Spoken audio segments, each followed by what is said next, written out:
တိုးရီချုံသောဝင်းပလွေတကောင်သည်တောင်ချေစားချက်တွင်တိုးတအုပ်ကိုတွေ့လေသည်ဝင်းပလွေသည်တိုးများကိုဖမ်း၍စားလို၏ထို့ကြောင့်တိုးများကိုစားနိုင်ရန်ကြံစီ၏ဝင်းပလွေသည်မိမိကိုယ်ပေါ်တွင်တိုးရီကိုခြုံလွှမ်း၍တိုးဟန်ဆောင်ကာတိုးအုပ်ထဲသို့ဝှေ့၏ထို့သောဖြင့်တိုးများကိုနေ့စဉ်ဖမ်း၍စား၏တိုးကြောင့်သာသည်ဟန်ဆောင်ထားသောဝံပလွေကိုတတိမမူမိသဖြင့်အဘဲကြောင့်တိုးများစွာပျောက်ဆုံးနေရသည်ကိုစဉ်းစားမရဘဲရှိ၏တိုးကိုခိုးသူအားမိအောင်ဖမ်းမိဟုဆုံးဖြတ်၏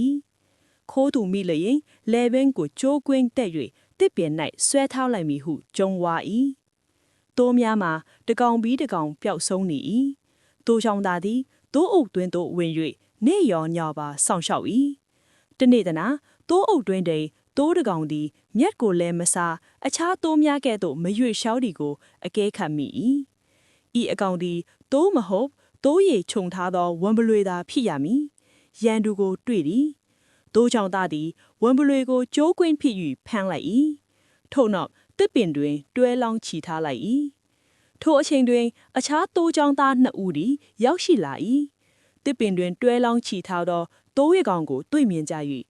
ဤတိုးကိုအဖေကြောင့်ကြိုးဖြင့်ဆွဲချီထားပါသည်ဟုမဲလေ၏တိုးကြောင့်သားကဤအကောင်ဒီတိုးမဟုတ်ပါတိုးရီခြုံထားသောဝံပလွေသာထက်ပါသည်ဟုလျှံဖြေလေသည်ထိုအခါတိုးကြောင့်သားနှစ်ဦးက